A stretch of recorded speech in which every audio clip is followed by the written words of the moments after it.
How many more people are paying late fees? The library is charging me late fees for a book. I can't return the book because the library has closed early due to COVID. The library has also blocked the self-service drop-off due to COVID. The book catch-22.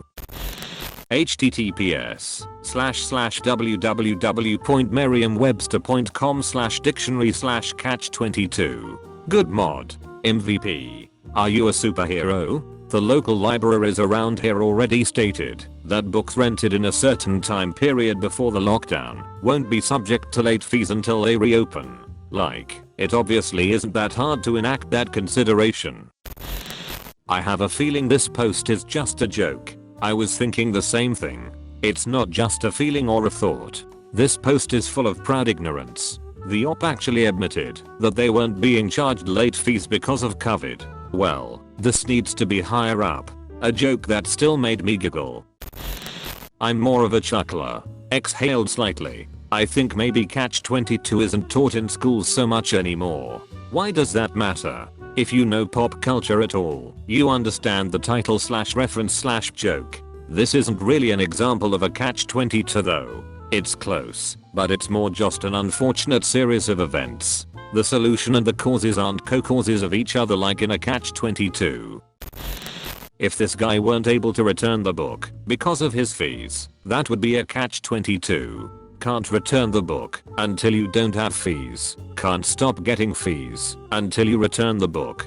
That was my thought too, but it's close enough for the joke. Glad I wasn't alone. Was catch-22 ever taught in schools? It's a very funny book, but it's not exactly a literary masterpiece. Catch-22 is one of those books that is on all of these _ 100 books to read before you die or _ 10 books to read this summer lists, but I don't think I know anyone who's actually read it. Like everyone knows what it's about or its core theme, but no one who's actually read the whole book.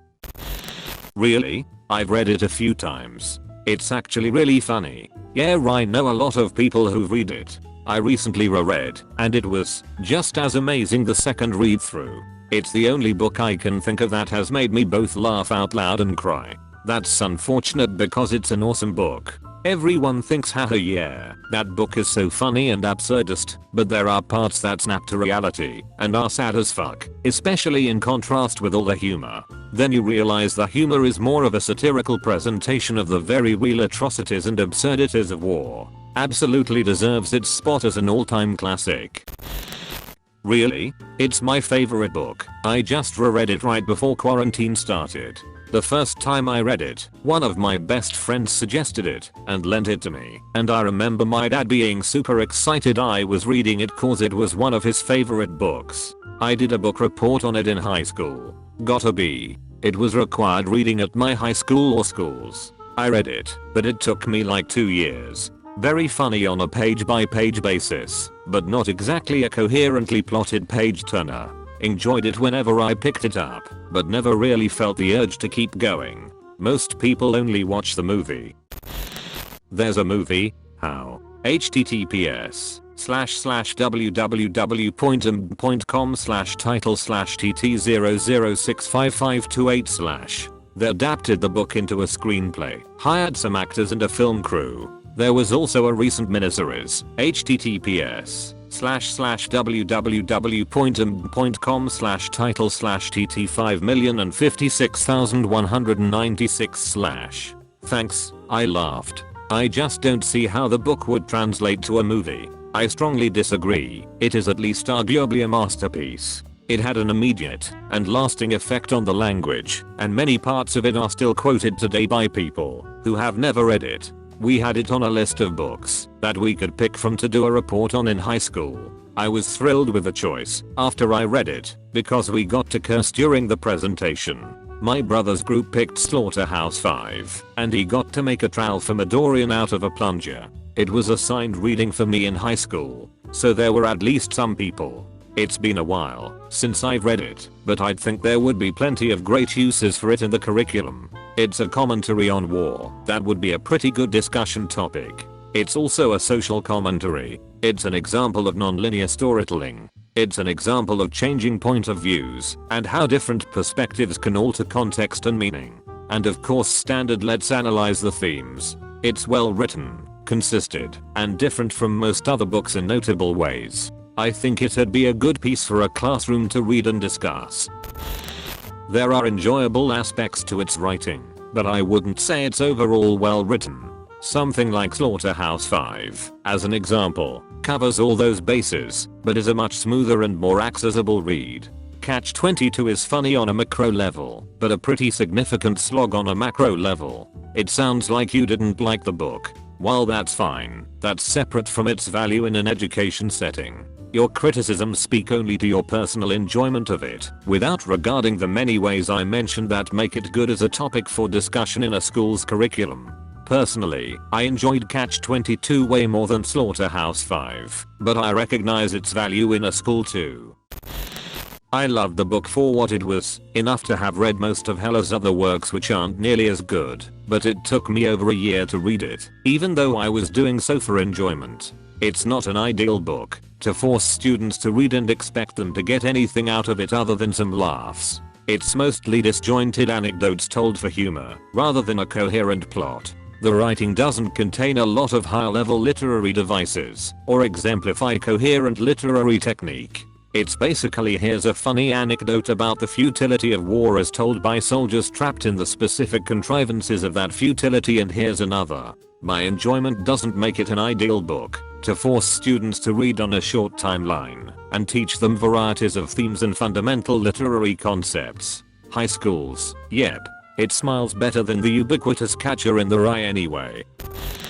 Maybe, but this actually happened to me. The library shut down and even locked their drop-off boxes around town. When they finally reopened, I returned my book and was told I owed over $20. I escalated it to the manager with no luck, but when I finally called to pay, they sheepishly explained that so many people complained that it made local news, so they finally reversed all the fees. So he didn't borrow the book Catch-22? Why yes.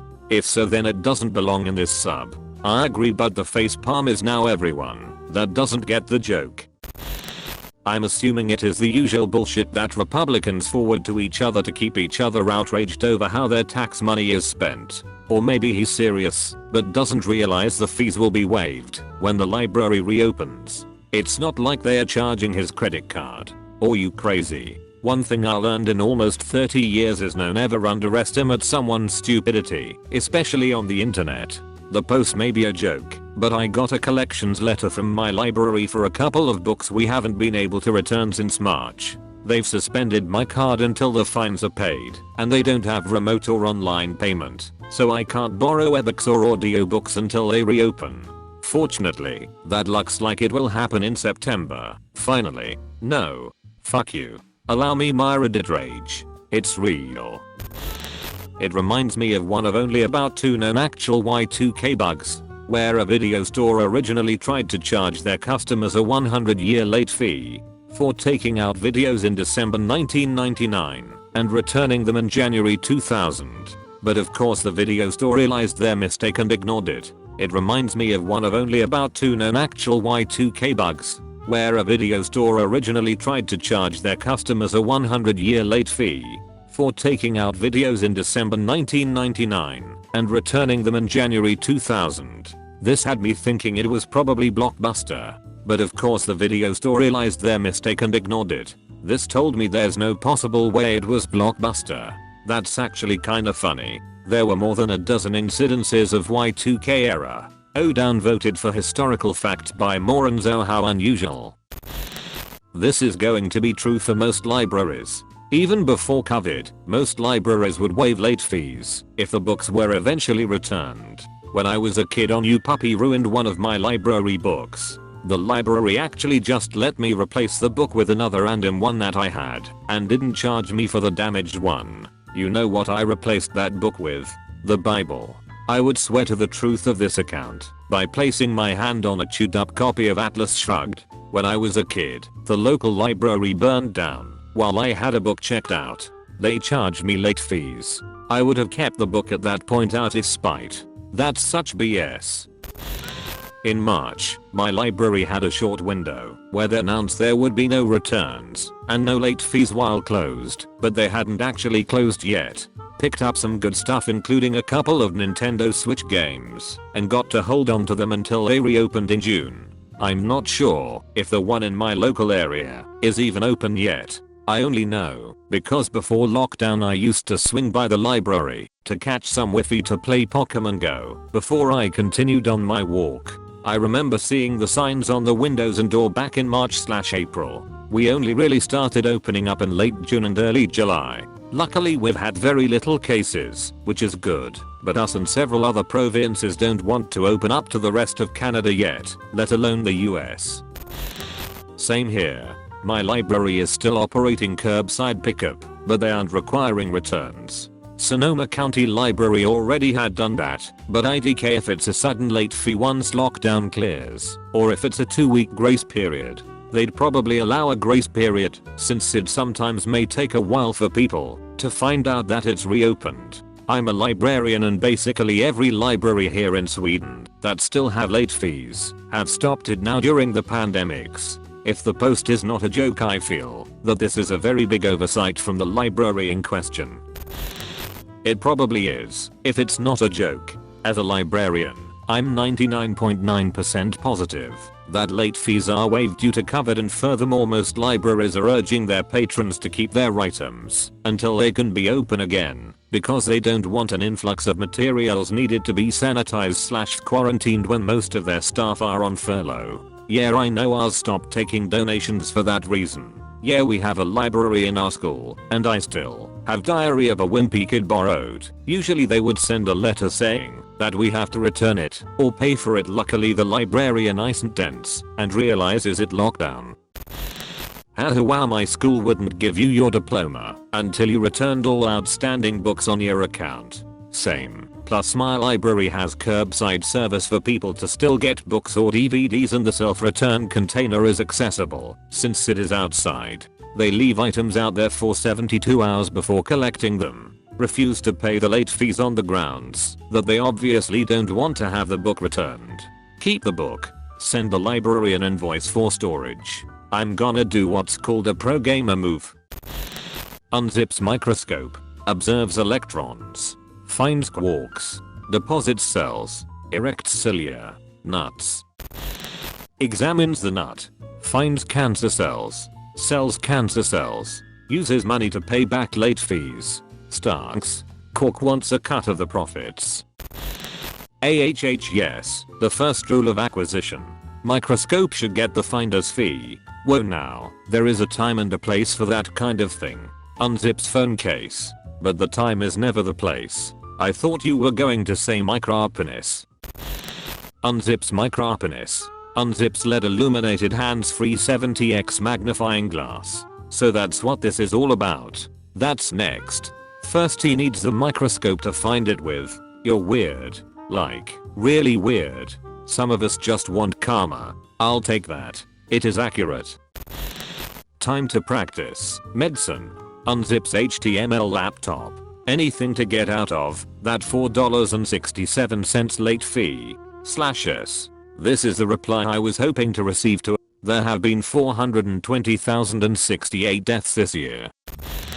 I'm going to call bullshit on this post. I work in a library, and I'm on a weekly pandemic roundtable call with 16 other library systems across the country. Every one of them suspended late fees while the library was closed. As a matter of fact, the trend in public libraries over the last few years has been shifting to fine-free models. If you do not use your public library, I suggest you check out their webpage. They probably have tons of resources for the pandemic, from free ebook checkouts, streaming movies and music, and curbside pickup of books, movies, CDs, board games and video games. PS4, Switch and Xbox One. Edit. I know it is a joke, but I also wanted to clear up misinformation.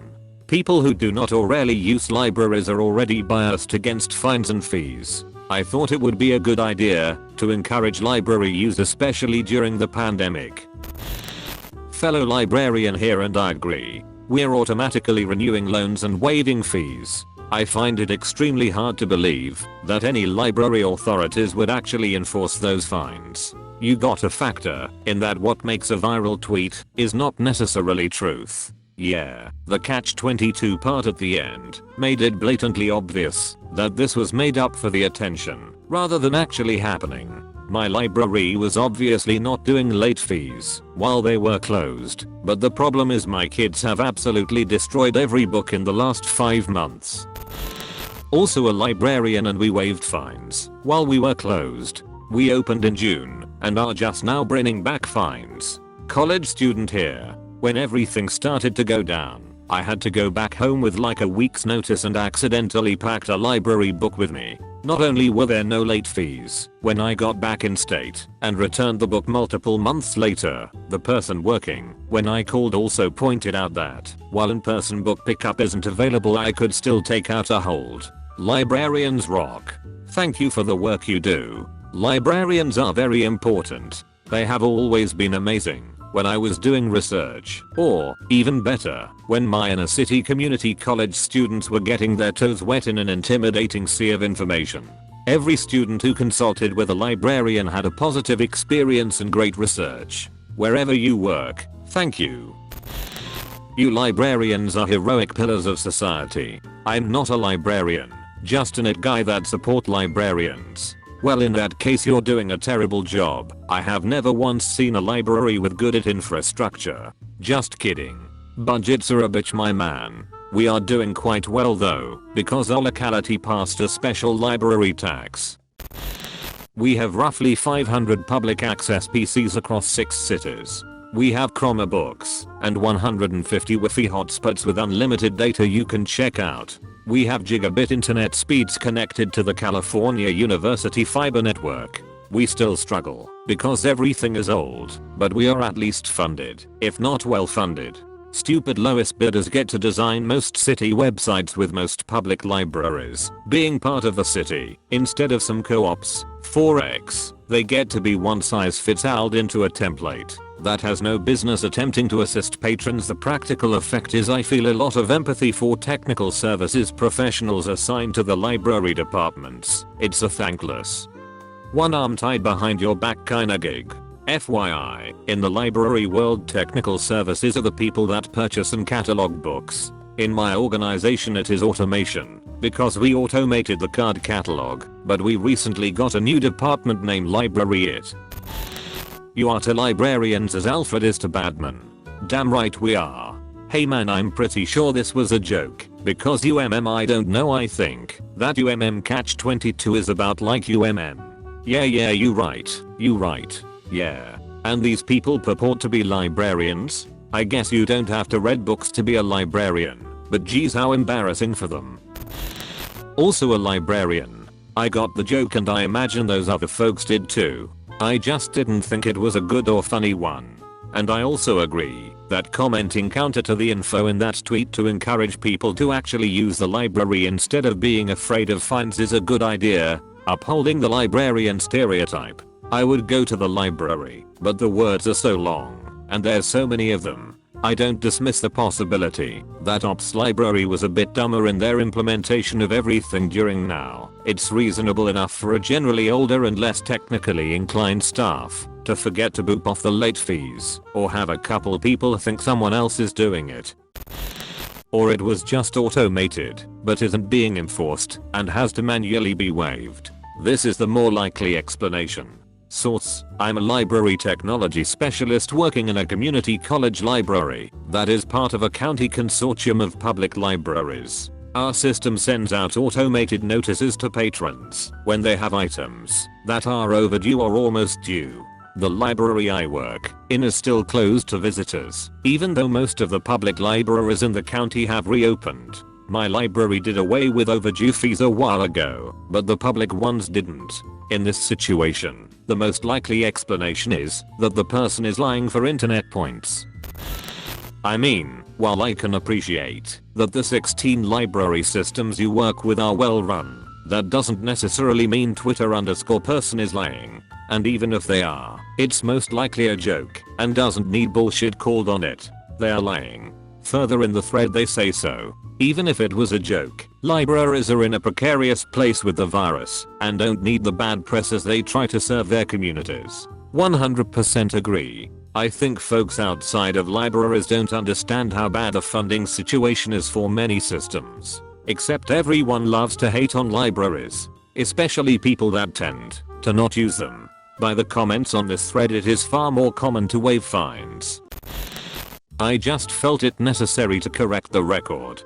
Fellow librarian here too. Saw this originally on Twitter and drilled down into the replies where someone in the know pointed out there were no fines. He apologized and said he had realized as much also. The book's convenient title was a tip it could be a questionable story. I also thought the probability of that particular title strongly indicated the prospect of a joke. Boy was I wrong.